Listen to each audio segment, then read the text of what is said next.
Hey guys, this is your High Fist here with another juicy video. As always, thank you to Steven Erickson for commenting on and almost sharing my last video. We almost had him, guys, but look, it's Steven Erickson after all, right? So the hunt isn't going to be that easy. So, as part of my pilgrimage in search of Erickson's embrace, here I am once again. I've always liked the idea of doing videos on how the 10 big books handle day to day themes that ordinary people like you or I can identify with.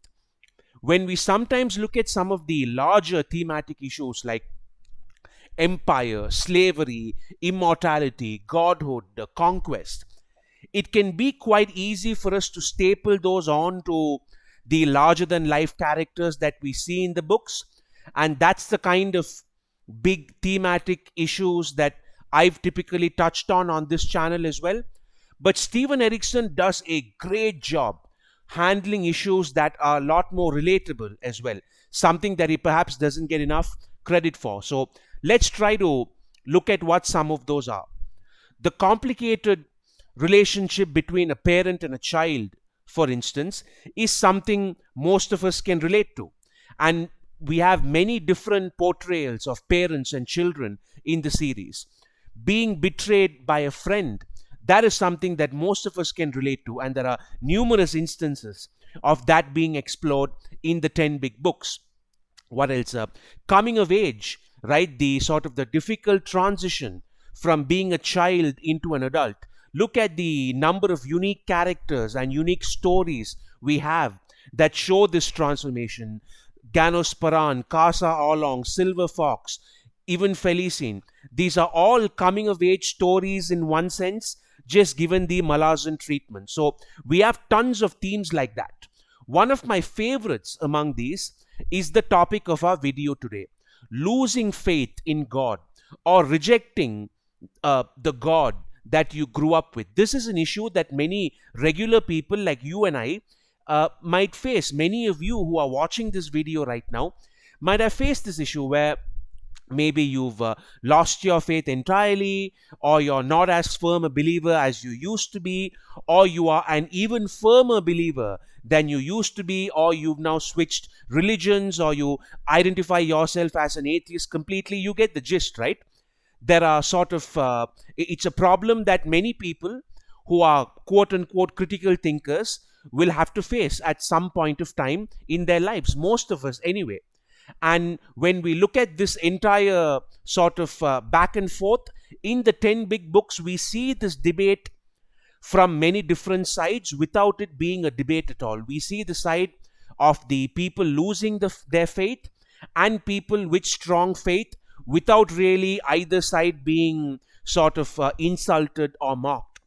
By the way, on this point, the booktuber Andy Smith, who's made many excellent Malazan videos as well, he recently put out a fantastic video about his journey away from conservative Christianity, and he sort of he discussed the religious environment he grew up in and sort of his path away from that towards a kind of more progressive destination. It was an excellent video because it didn't really insult any side. Even conservative Christians can see that and get something from it. So it has to be commended. And that's really why I find mentioning that video relevant here. Because not only is Erickson great at having precisely that type of debate without disparaging both sides, but I myself have had the opposite journey from the one that Andy laid down. My journey has been sort of me moving more towards my own religion and my own cultural roots. I grew up in a very traditional family, but in my teens and my 20s, I completely moved away from that. As I've mentioned this before, but I've been everything from a firebrand communist to a pretentious libertarian in my teens and 20s. And even though I wouldn't say I believe in God or gods yet, I certainly identify myself as Hindu now, whereas earlier I would have identified as an atheist or an agnostic or something like that.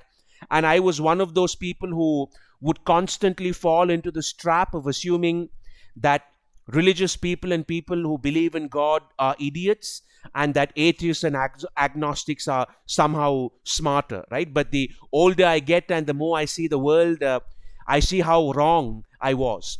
And many of these have rekindled my own interests in my religion's mythology and philosophy and things like that. So, this idea of people either losing their faith or gaining their faith is played around with so much in the series, and I connect with it on a personal level as well, and that's what we're going to look at, right? The way in which Erikson takes such a simple and universal theme like this and uses it in so many different contexts, uses it as a tool for world building, as a tool for character building. And the best part is he doesn't do it in a simple-minded way. He doesn't take that easy way out. There are no cheap pot shots.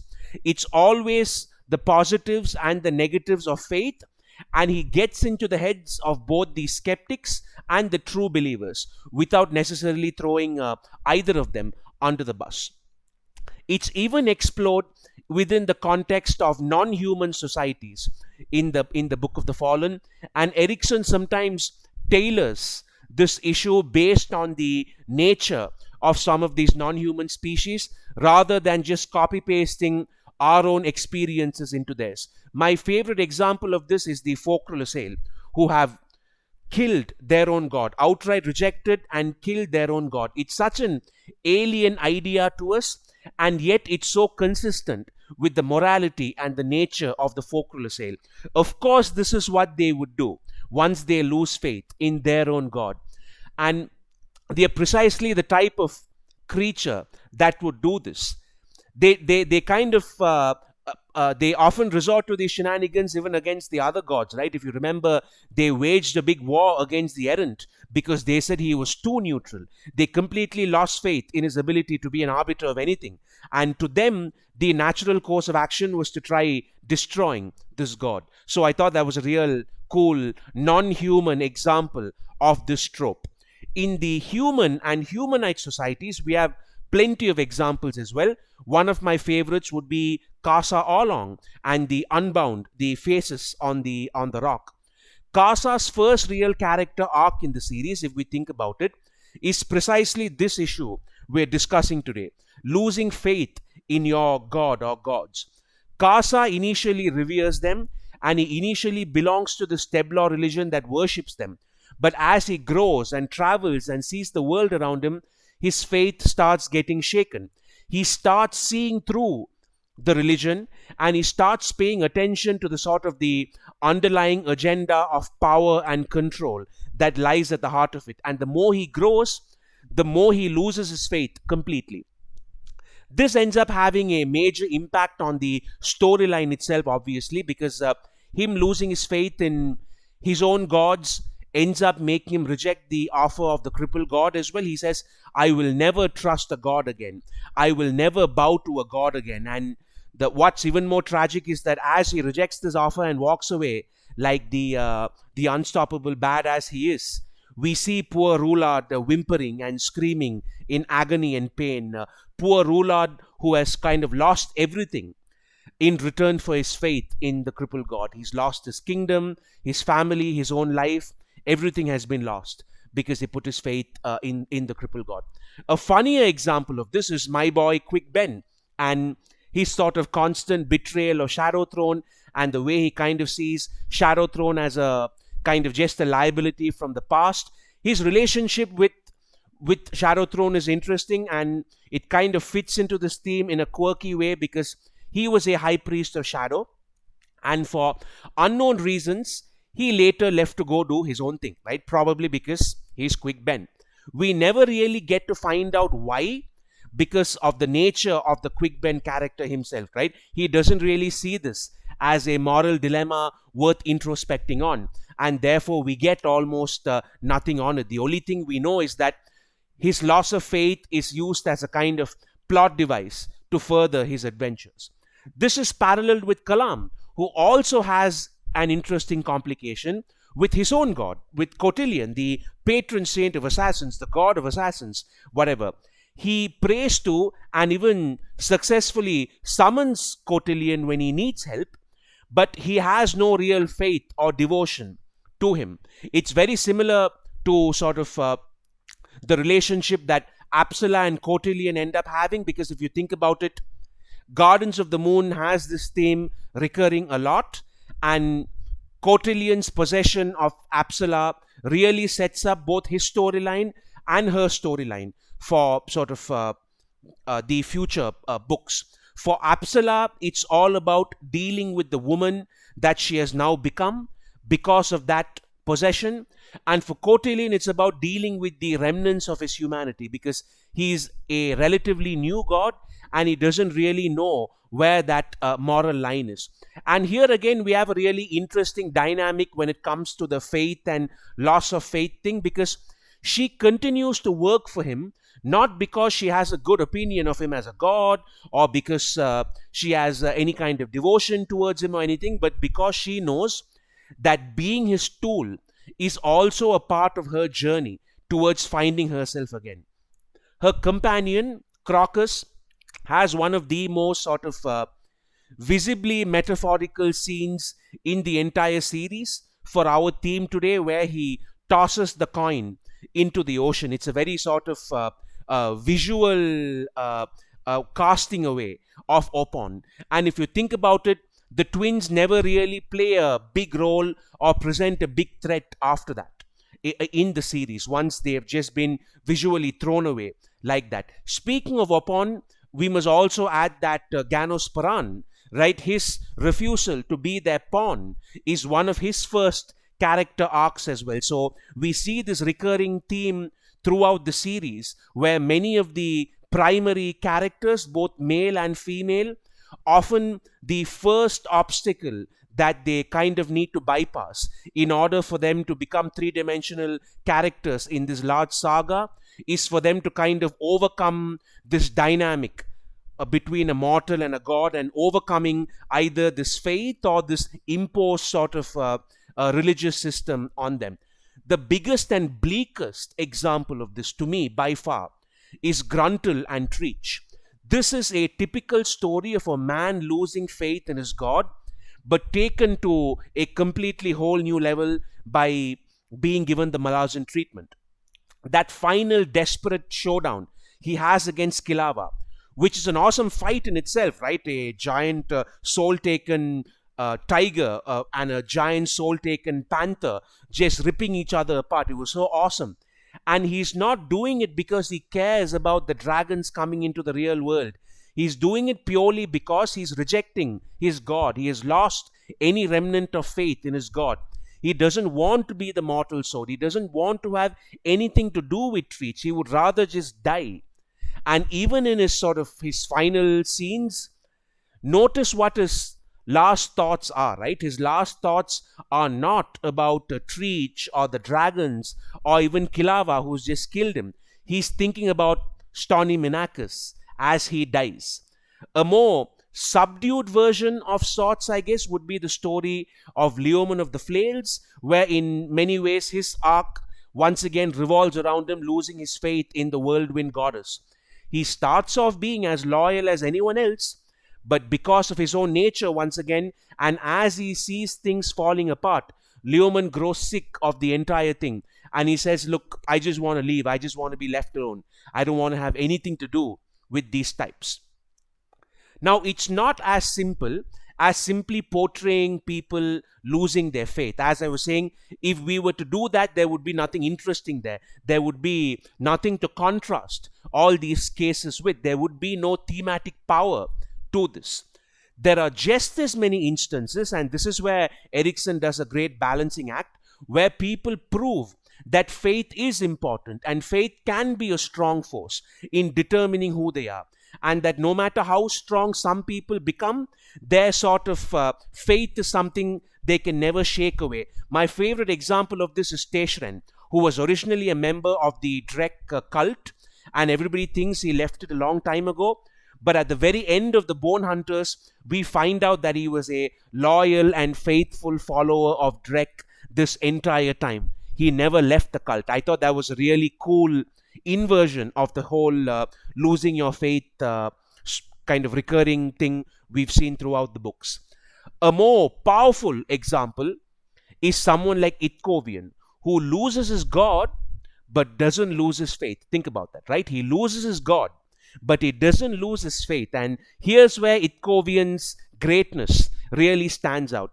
The actual god, Fenner, has been driven out of his realm, but Itkovian's faith and his inner will is so strong that he still clings on to being the shield anvil, even though all the pain he now absorbs directly goes into him instead of Fenner's realm where it can be cleansed. He takes the pain and suffering because his conviction and his faith are so unshakable. He doesn't do what someone like Hiborik does, right? If you think about it, Hiborik almost immediately accepts the embrace of a new god and he leaves once he knows that Fenner's gone. Itkovian doesn't. Even when Itkovian is offered a spot as the as the shield anvil of the new god Treach, he still refuses it. He wants to die as the shield anvil of Fenner.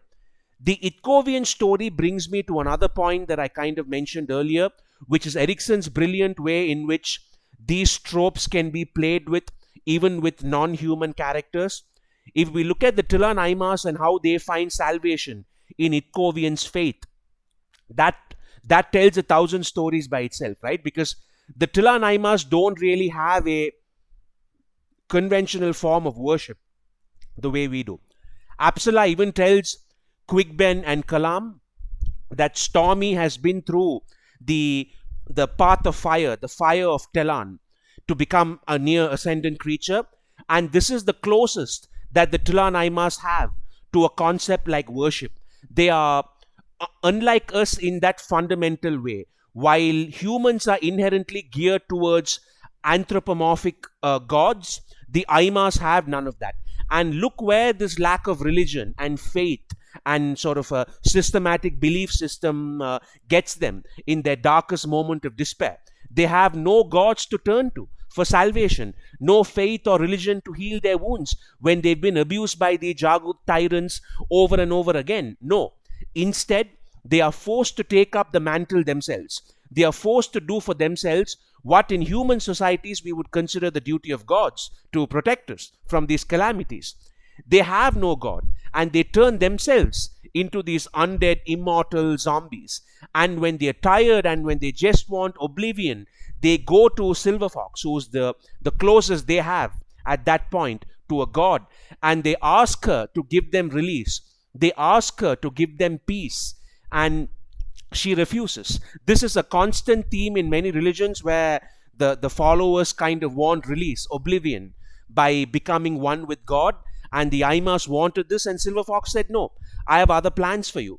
And then they place all their faith and look to Itkovian instead for salvation. And he has the power to deliver this to them because of the strength of his own faith, the power of his own conviction. What the Aimas lacked in the form of a god who could grant them peace, they gained through Itkovian, through his own determination, through his own faith. And this is what I meant earlier when I said that Erikson doesn't just take one side and mock the other. While there are several characters who lose their faith and stop worshipping their gods, there are many whose faith is unshaken. The most poignant example in some ways is the cripple god himself. Look at the terrible price that his followers, I'm not talking about the mortal followers we see in books 8, 9 and 10, those guys are fucked anyway. I am talking about his original sort of followers, the souls trapped in the jade statues, right?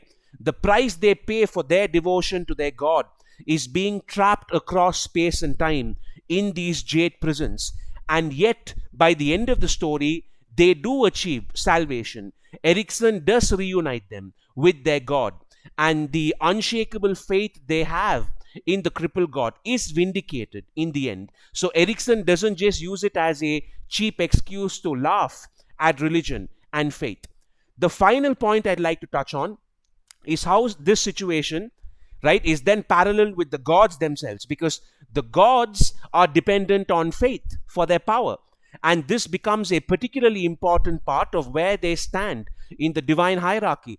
Karul, for example, is one of the most influential elder gods, But as the series takes place, he has almost no power because very few people even remember him.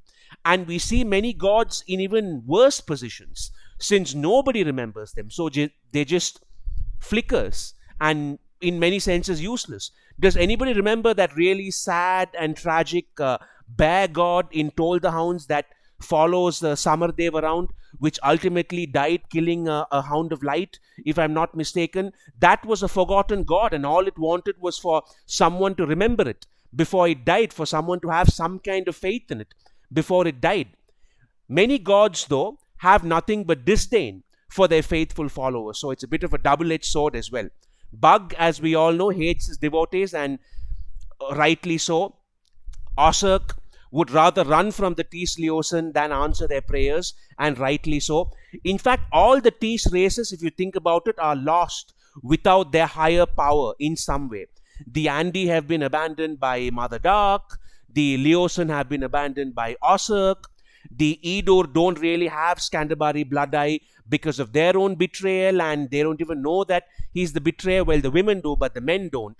And that's such a big part of what is missing in all their lives. There's this emptiness and this sadness in all three of the Tis races. And the root, the seed of this emptiness for all of them is this complicated relationship they have by either them losing faith in their higher power or the higher power losing faith in them. So this idea of worship is played around from both sides, the followers and the gods. In some cases, as with the cripple god cult we see in the later books and the dying god cult and all that, the faithful do pay a price for following twisted religions. When I think about it, when we speak about the cripple god again, something I just want to mention is the way in which the Focrul Assail were trying to use his heart, even though they have no love for him or no faith for him. I always saw this as a metaphor for how people who often do not believe in a religion or in a god can use that religion or a god to manipulate the believers and to manipulate other people. The Focrul Assail want to use the crippled god's heart to destroy the world, even though they are not his followers. They still know how to sort of harness the magic out of it, if that makes sense. And I always saw that as a sort of an analogy for the way that many unbelievers end up manipulating religions and the religious. So now that we've covered many of these anecdotes, why is this important? What is the point at looking at something like this? I think it's important because it's a great example of what we mean by Malazan's thematic approach. It's one thing for us to constantly say that the Malazan books are theme-oriented and not necessarily plot or character-oriented. But it's another to actually break it down, which is why I wanted to do this. All of these characters that I mentioned in the video so far, they do move the plot forward. They do function as conventional characters who kind of push the story along. But they also serve a very important thematic purpose. Some of these characters have nothing to do with each other plot-wise, but they still come under the same umbrella because Erikson explores similar themes through them. And this is what happens when you have a sprawling epic where every character is meant to serve a thematic purpose, even though they might not have a very strong plot-based purpose, because it adds to the world building, it adds to the emotion, it adds to the depth of these characters. It allows Erikson to give both sides fair treatment, to get into the minds of people on either side, as I've said already many times, without insulting them, and to show us the inner workings of both faith and the process through which people might lose that faith. And it's because of this authenticity that someone like Andy Smith can embrace these books as he moves away from his religion, while I, on the other hand, can embrace these books as I move towards my own religion and my cultural roots. Because Erikson does such a fair job with both sides, and because he's able to take this simple theme and transplant it into so many different stories and characters, the sort of the overall narrative force, the punch that he achieves, it's much higher, right? And it feeds into sort of the overall, I guess, thesis of the Ruthenbad channel itself, which is the universality of Erikson's writing, as I've mentioned before. So there you have it, guys, the Malazan edition of losing faith in God, of rejecting God, or conversely of having your faith in God or a God become stronger. I hope you guys like this. As always, topics like this and discussions like this would be enriched if Erickson chooses to share his wisdom with us. But once again, I mean, listen, he said he'll think about it, right? So what can we do at this point rather than wait? I guess the Western discourse is still tugging at his heartstrings a little too heavily, right? So we'll give him some time. So I hope you enjoyed that, guys. Take care, and I'll see you guys next time.